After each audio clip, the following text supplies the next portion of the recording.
नमस्कार दोस्तों, मेरे चैनल में एक बार फिर से आप लोगों का स्वागत है। दोस्तों, मैंने अपनी पिछली वीडियो में आप लोगों को बताया था जहांगीर शाह किस प्रकार अपने भाइयों को हराकर गद्दी पर बैठा और इस उत्तराधिकारी की लड़ाई में बहादुर शाह का जो शव था वो 1 महीने तक दफनाया न जा सका। बहादुर शाह का ये एक बड़ा ही दुर्भाग्य साबित हुआ कि उसकी अर्थी ऐसे ही पड़ी रही और उसके बेटों में गद्दी को लेकर खींचतान चलती रही। तो दोस्तों, आज मैं आपको अपनी इस दूसरे पार्ट में, जहांगीर शाह के दूसरे पार्ट में बताऊंगा कि इतिहासकार उसके बारे में क्या बातें करते हैं और जहांगीर शाह का चरित्र कैसा रहा। तो आप मुझसे जुड़े रहिए। चैनल को दोस्तों ज़रूर सब्सक्राइब कर लीजिए ताकि हर रोज़ आपको वीडियोस मिलती रहे। तो चलिए मैं स्टार्ट करता हूँ जहांगीर शाह के चरित्र की कुछ खास बातें। देखो दोस्तों, जो इतिहासकार सिडनी ओवेन हैं वो अपने किताबों में लिखते हैं कि जहांगीर शाह तैमूर, बाबर और अकबर के खानदान की पूरी तरह पतित प्रतिनिधि था। वह नीच, चरित्रहीन, दयाहीन तथा कायर बादशाह था जो एक चहेती औरत लाल कंवर के प्रेम में बुरी तरह पागल था, जिसके रिश्तेदारों को उसने बड़े पैमाने पर पदों पर सम्मानित करके राज्य के पुराने सरदारों तथा योग्य और अनुभवी अधिकारियों को नाराज कर दिया था। जल्दी ही वह बदनाम हो गया, लोग उससे घृणा करने लगे। इस प्रकार से जो सिडनी ओवेन है वो जहांगीर शाह के बारे में लिखते हैं। जहांदार ने ऐसे अनुचित, भद्दे तथा कठोरता भरे काम किए जिनकी कोई मिसाल न थी और उसने शाही सम्मान में काफ़ी गिरावट लाकर रख दी। ये जो जहांगीर शाह था जो बहादुर शाह के बाद बादशाह बना, ये बहुत ही तुच्छ कैटेगरी का बादशाह साबित हुआ। जहांगीर शाह लाल कंवर को साथ लेकर बैलगाड़ी में सब्जी मंडी जाने में भी संकोच नहीं करता था, जहां उसे सब्जी बेचने वाली औरतों की गालियां सुननी पड़ती थी। इनमें से एक जोहरा को ऊंची पदवी दी गई तथा जागीरें उनके नाम की गई। उसका नौकर चिन किल्च खां के नौकर से उलझ गया, जो कि बाद में निज़ामुल मुल्क बना। लाल कंवर के व्यवहार तथा बादशाह पे उसके नियंत्रण के कारण शाही परिवार में गुस्सा तथा झगड़ा पैदा हुआ। तो जहांगीर शाह यानी एक तरीके का तुच्छ, जैसे कि ओवन साहब कहते हैं, एक तुच्छ और नीच प्रकृति का बादशाह साबित हुआ।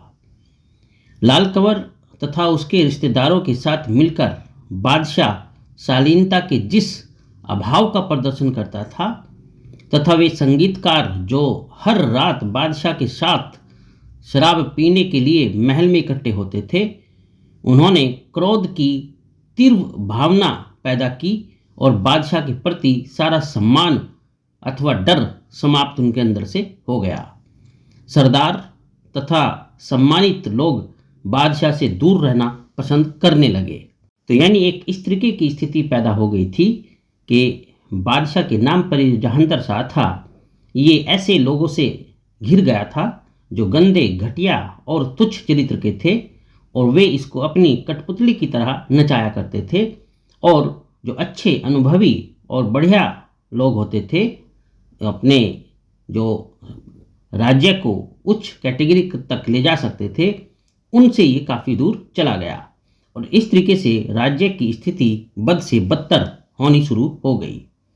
तो जहांगीर शाह के जो दुराचारी और जनाना व्यवहार था, उसकी ये एक तरीके से गंदी मिसाल स्थापित इसने की। अर्थात बादशाह ने दुराचारी और जनाना दरबारी जीवन की सबसे गंदी मिसाल स्थापित की तथा शासक वर्ग की नैतिकता को दूषित करके रख दिया। उसके चरित्र के बुरे प्रभाव ने शाही शान की पुनः स्थापना को असंभव बना दिया। वो कठपुतली बन गया और सारी सत्ता वजीर जुल्फिकार खां और मंत्रियों के हाथों में आ गई, जो अपने कार्य दूसरों पर टाल देते थे। उत्तरदायित्व बंट गए थे तथा पद सत्ताधारी मंत्री की सनक और इच्छा के अनुसार एक दूसरे व्यक्ति तक बदलते रहते थे। अस्थायी रूप में इन पदों को धारण करने वाले इन अवसरों का प्रयोग तेजी के साथ लाभ कमाने के लिए करते थे। तो इस प्रकार से अगर देखा जाए तो राज्य जो यानी जहांगीर शाह के अंडर में था वो पूरी तरीके से अब बर्बाद होता नजर आ रहा था। जहांगीर शाह की इन सारी गंदी हरकतों का परिणाम यह हुआ कि प्रशासन की उपेक्षा हुई और अव्यवस्था फैल गई। वफादारी की सारी भावना गायब हो गई। अपने 11 महीनों के शासनकाल में जहांगीर शाह ने अपने पूर्वजों द्वारा इकट्ठा किया गया अधिकांश खजाना लुटा दिया और बाबर के समय से इकट्ठा किया गया सोना चांदी तथा दूसरी मूल्यवान वस्तुएं खर्च कर दी गई। तो इस तरीके से अव्यवस्था तथा नफरत फैलाने में बादशाह अकेला नहीं था, बल्कि जुल्फिकार खां ने भी वैसा ही किया और अपना अधिकांश सरकारी काम अपने चहेते सुभाग चंद पर छोड़ दिया, जिसने अपने घमंडी स्वभाव के कारण सबको नाराज कर दिया।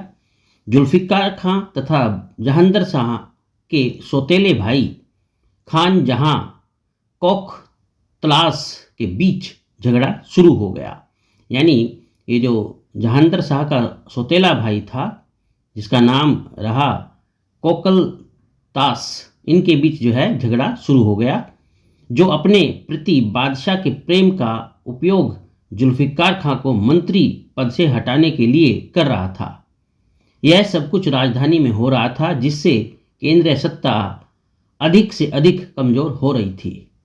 तो इस तरीके से देखा जाए तो जुल्फिकार खां को बुढ़ापे की कमजोरी ने भी घेर लिया था और अपनी सारी सत्ता सुभाग चंद को देने के कारण वह सारे प्रभाव खो बैठा जिसका निर्माण उसने किया था। तो दोस्तों, इस प्रकार से जो लोग थे वो जैसे जहांगीर शाह से नफरत करने लगे थे, वैसे ही अब जुल्फिकार खां से भी नफरत करने लगे थे। जब बागडोर ऐसे लोगों के हाथ में हो तो साम्राज्य के भाग्य का वर्णन करने की अपेक्षा उसकी कल्पना करना बेहतर है। तो दोस्तों, ये थी जहांगीर शाह की कुछ रंगरलियां और उससे साम्राज्य को होने वाली हानि और किस तरीके से जो है बादशाहत की सम्मान में कमी और गिरावट आती है, उसका मैंने आप लोगों को पूरा वर्णन किया। उम्मीद करता हूँ आपको ये बहुत अच्छी लगी होगी। अपने अगले पार्ट में मैं आप लोगों को बताऊंगा जहांगीर शाह की और कुछ ऐसी बहुत इंपॉर्टेंट इन्फॉर्मेशंस। आप मुझसे जुड़े रहिए।